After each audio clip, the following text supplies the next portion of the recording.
Hello दोस्तों आपका स्वागत है आपके अपने YouTube चैनल ट्रिनिटी मैथ्स में। दोस्तों, हमने इसके पहले पढ़ा था इसका ग्राफीय रूप में हमने क्वेश्चन को डिस्कस किया था कि ग्राफीय रूप में हम क्वेश्चन को कैसे सॉल्व करते हैं।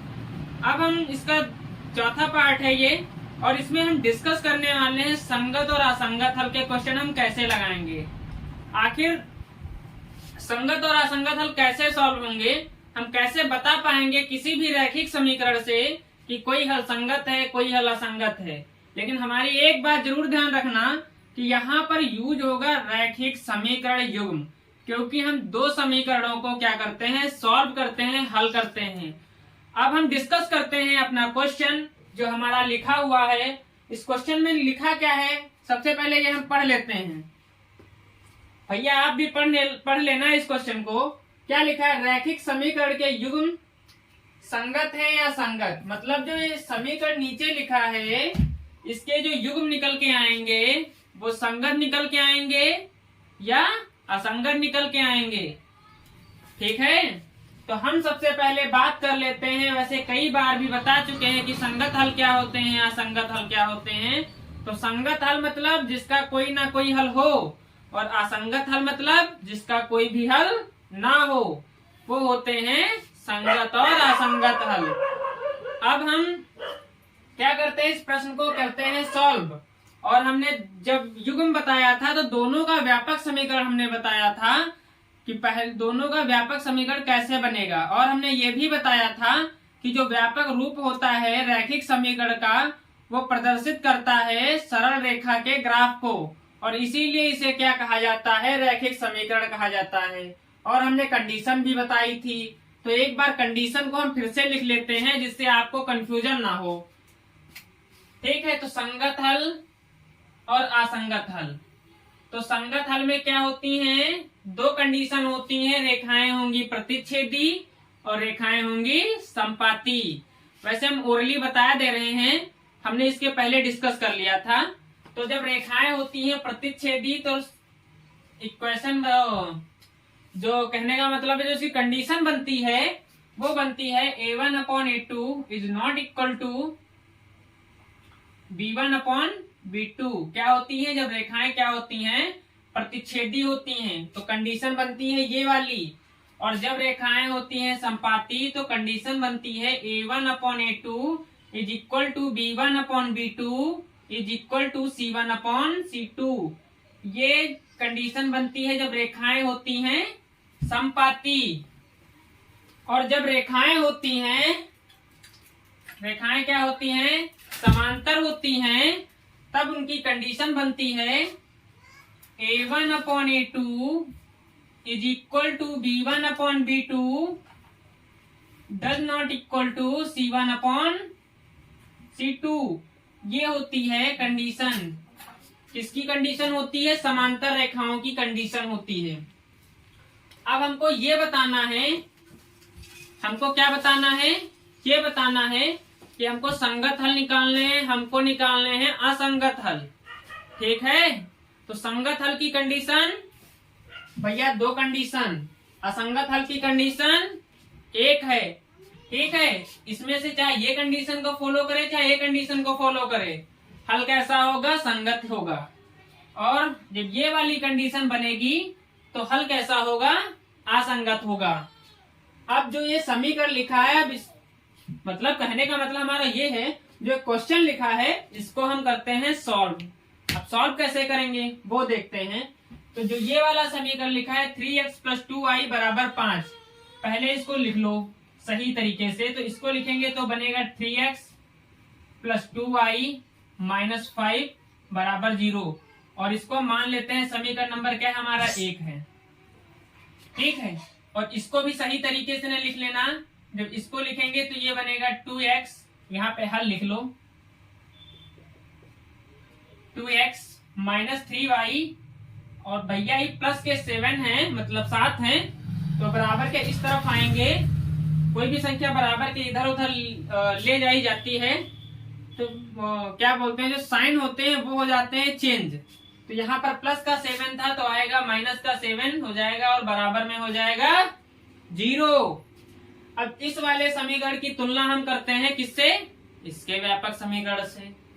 तो क्या है, इसकी तुलना करते हैं a1x। तो यहां पर लिख लो कि समीकरण 1 की तुलना a1x प्लस b1y और प्लस c1 बराबर 0 से करने पर भैया आगे लिख लेना आप, ठीक है। अब x ये है, x ये है, तो a1 के स्थान पर क्या लिखा है? तो यहाँ पर a1 के स्थान पर लिखा है 3। यहाँ पर y है, यहाँ पर भी y है, तो b1 के स्थान पर यहाँ पर क्या लिखा है? 2 लिखा है, तो 2 लिख लो। यहाँ पर c1 है और यहाँ पर क्या लिखा है? c1 के स्थान पर -5 लिखा है, तो c1 की वैल्यू कितनी होगी? माइनस कितनी होगी? -5 होगी। अब ये वाला जो समीकरण लिखा है 2x - 3y - 7 बराबर 0, इस वाले समीकरण की तुलना हम किससे करेंगे? तो लिख लो, समीकरण लिख लेना कि समीकरण 2 की तुलना करने पर, किससे करने पर? यहाँ पे साफ साफ लिख दे जिससे दिखाई पड़े आप लोगों को। a2x plus b2y plus c2 बराबर 0, इस समीकरण से तुलना करेंगे। लेकिन मेरी एक बात जरूर ना भूलना, मेरे जो आपको ये वीडियो पसंद आ रहा हो तो आप मेरे वीडियो को लाइक जरूर कीजिएगा और हमारे चैनल को जरूर सब्सक्राइब कर लीजिएगा और एक प्यारा सा कमेंट जरूर लिख देना, ठीक है। अब इसकी हम तुलना कर लेते हैं। अब यहाँ पर x लिखा है, यहाँ पर x, तो a2 यहाँ पर, तो a2 का मान कितना है? 2। a2 का मान है 2 या 2। अब b2 का मान कितना है? यहाँ पर y, यहाँ पर b2, यहाँ पर y है ना, तो इससे कितना है b2 का मान? 3 है, 3 नहीं -3 है, ये ध्यान रखना। अब c2 यहाँ पर c2 का मान कितना है? -7। तो हमने निकाल लिया है कंपैरिजन करके a1 b1 c1 a2 b2 c2 का मान निकाल लिया है। और जो तीनों कंडीशन लिखी है, इस कंडीशन में इन्हीं का मान है। अब इनका सबका अलग अलग रेशियो निकाल लो। तो हम क्या करते हैं, सबसे पहले रेशियो निकाल लेते हैं a1/a2 का। तो जब हम a1/a2 का रेशियो निकालेंगे कितना आएगा? a1/a2, a1 कितना है? 3 है और a2 कितना है? 2 है। तो a1/a2 का रेशियो निकल के आएगा 3/2। और हम किसका रेशियो निकाल लेते हैं? b1/b2 का रेशियो निकाल लेते हैं। तो b1 कितना है? 2 है, लिख लो भैया। b2 कितना है? -3 है, लिख लिया। अब c1/c2 का रेशियो निकाल लो। तो c1/c2 का रेशियो निकाल लेते हैं। कितना है c1 c2? c1 के कहाँ गया? यहाँ है ये c1 -5 है और c2 कितना है? -7 है। ये कट जाएगा तो कितना आएगा? प्लस का 5/7। ये होगा c1/c2 का मान। अब यहाँ पर देखो, यहाँ पर कंडीशन कौन सी लग रही? इस जो हमने लिखा है, जो रेशियो फॉर्म में लिख दिया है a1 a2 b1 b2 c1 c2 का मान। अब आप सोच के बताइए, आपके पास मात्र 5 सेकंड है, यहाँ पर कौन सी कंडीशन लगेगी? बताइए आप, कौन सी कंडीशन लगेगी यहाँ पर? अब देखो कंडीशन लगेगी, ठीक है। ये लिखा है a1 a2 कितना दिया है? 3/2 दिया है। b1 b2 कितना दिया है? 2/-3 दिया है। अब एक चीज बताओ, जो a1/a2 है क्या b1/b2 के बराबर है? बोलो, क्या जो a1/a2 है वो b1/b2 के बराबर है? तो आपका आंसर क्या होगा? सर नहीं है। अब कैसे नहीं है? यहाँ पर लिखा है 3/2, यहाँ पर लिखा है 2/-3, ठीक है। यहाँ पर देख लो, बेसिक अंतर है। यहाँ पर और एक चीज है, माइनस लगा दिया है तो वैसे भी अंतर हो गया, ठीक है। अब देखो, कहने का मतलब ये वाली कंडीशन फॉलो करेगी कि नहीं? क्योंकि a1/a2 b1/b2 दोनों बराबर नहीं है। अब सोच रहे होंगे आप c1/c2 बराबर नहीं है।